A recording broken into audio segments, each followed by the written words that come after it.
My speech was three to one. So to rebut on the government member on a point that said that it would require a lot of resources to send students out in the foreign countries, and I would say, and they also said that they also said that not sending people out would produce more ability to provide more people education, so that a lot of people can become more successful.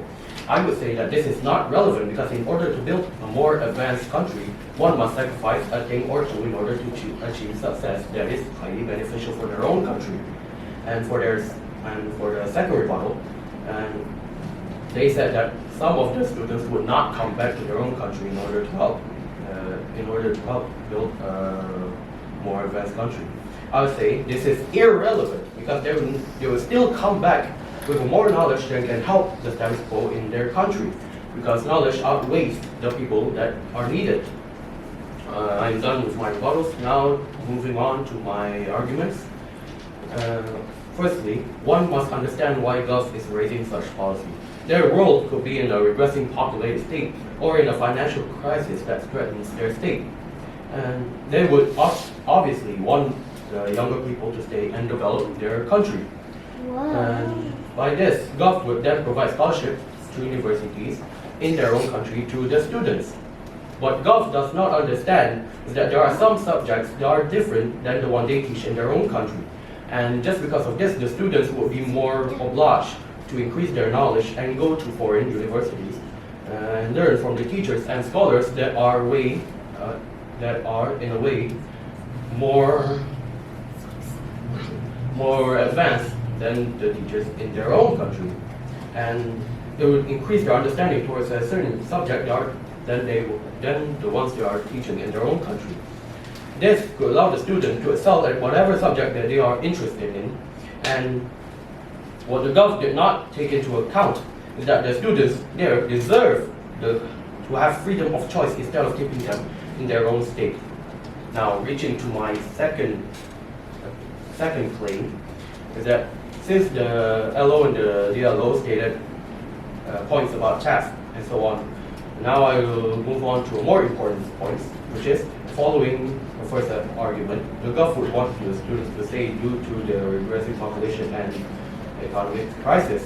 But unbeknownst to them, if some students would want to study abroad, does not mean that they would stay there forever and not come back to their own country.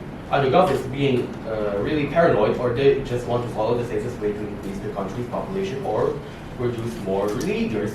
They do not take into account that the students will never truly leave the country forever.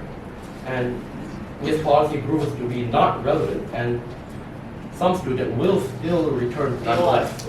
Yes? If they make friends or are married outside the country, what is stopping them from staying abroad? Because they are more likely to make friends or make relations outside the country. If ever they do that, they'll still return to the country nonetheless to visit their own parents in their own original state. Now I'm done with that POI. I'm reaching my third argument.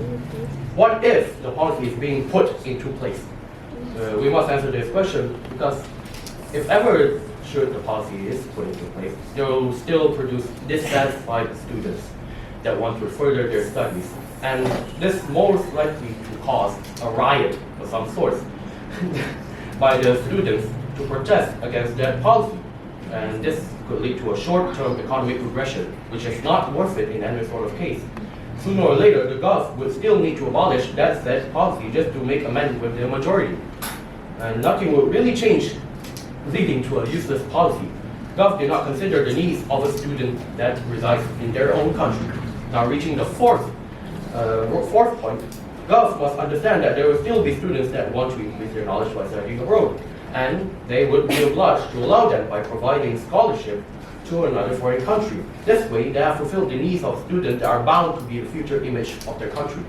And this would make their country more famous this way by producing students that study abroad, don't you think so? And inadvertently increase trades and partnerships and investments with other countries.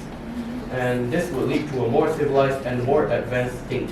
not only did we give the people what they want, we reduced the friction of any tension between Gulf and the people. That is all. Thank you.